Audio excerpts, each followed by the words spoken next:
आजकल बच्चे बिस्तरों पर पेशाब कर देते हैं, बिस्तर गीला हो जाता है और बच्चा मानसिक रूप से दबाव लेता है। इसको आयुर्वेद में मूत्रशय्या बोलते हैं, बेड वेटिंग। बिस्तर में मूत्र का त्याग करना, ये 7 साल तक का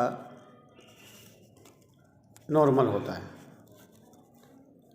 इसके बाद भी अगर बच्चा पेशाब करता है तो माँ बाप को थोड़ा चिंता होने लगती है और बच्चे को धमकाना, पीटना और उसको डरा करके रखना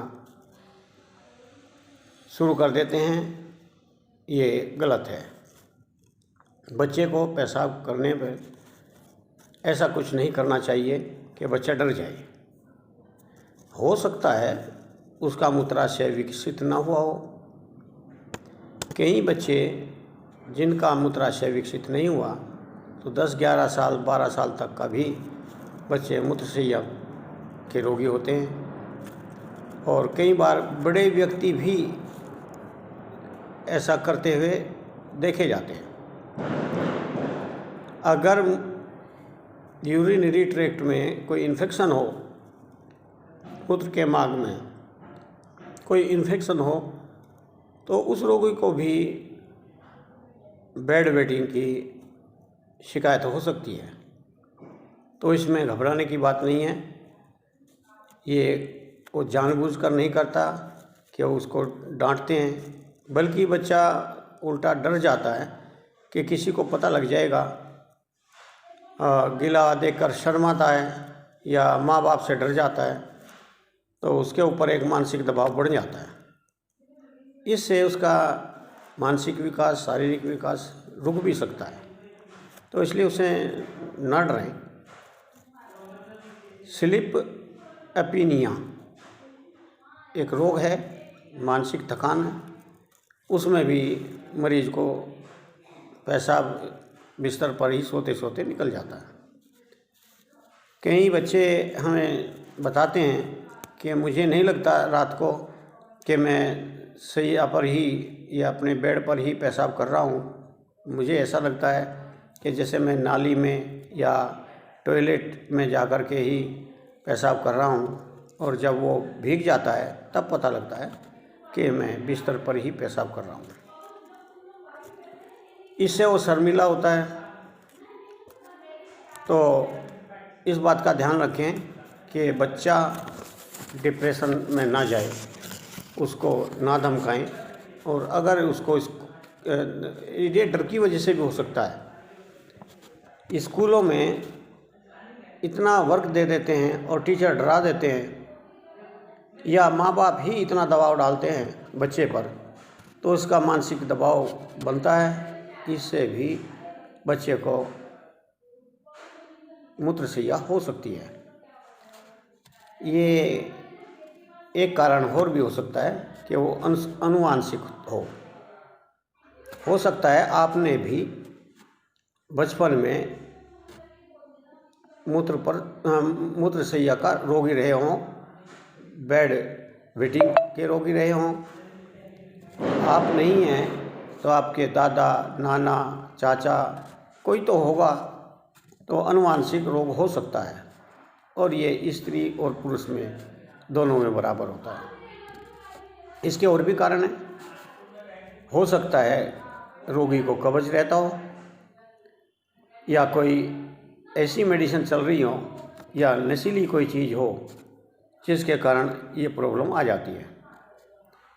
कई बार सोते में मरीज को सांस लेने में कोई प्रॉब्लम होती है, तब भी मूत्रशय्या हो सकती है।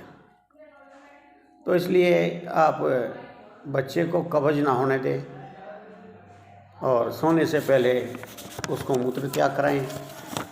उसको किसी भी प्रकार का लिक्विड डाइट ना दें रात को सोते टाइम।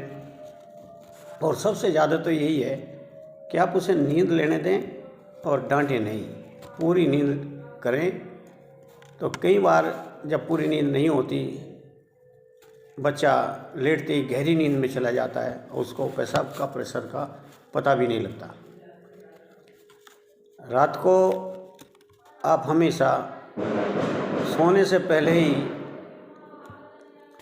लिक्विड दूध वगैरह जो भी देते हैं वो सोने से काफ़ी पहले ही दें और सोते समय उसको पेशाब करा करके सुलाएं। कुछ चीज़ें बंद कर दो, अधिक मीठी चीज़ और कैफीन की चीज़ें जैसे चाय वगैरह वो भी रात को ना दें, चॉकलेट वगैरह भी उसकी बंद कर दें। इसके लिए मैं आपको एक फार्मूला बता रहा हूँ सिंपल सा, आप उस करके देखें। काला जीरा, आंवला और मिश्री। काला जीरा, एक सफ़ेद जीरा आता है जो आप घरों में इस्तेमाल करते हैं, काला जीरा पंसारी के यहाँ मिल जाएगा।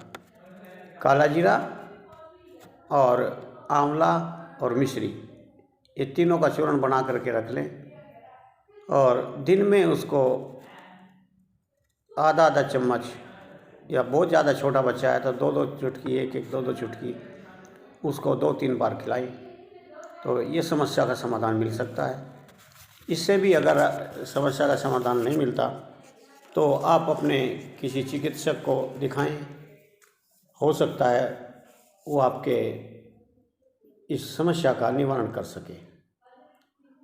सबसे बड़ा माँ बाप का इस रोग में यही है कि अपनी समस्या को भी बच्चे के ऊपर फेंक देते हैं। कहते हैं कि हमारा बच्चा पेशाब करता है, हमें से शर्म आती है। अब रोग से क्या शर्म, आप अपने बच्चे के ऊपर सहानुभूति रखें कि हो सकता है उसका कोई पेशाब की जगह पे कोई इन्फेक्शन हो या उसका मूत्राशय विकसित ना हो। तो अगर आपको ज़्यादा टेंशन हो चुकी है तो आप अपने डॉक्टर को ही दिखाएं, वो आपकी समस्या का निवारण कर देंगे। मैं अब इतना ही कहूँगा कि बच्चे को बच्चा समझें, आपका बच्चा है उसे डांटे नहीं, वो खुद नहीं करता, उसको खुद नहीं पता कि वो पेशाब बिस्तर में कर रहा है या कहीं टॉयलेट में कर रहा है। आज इतना ही, धन्यवाद।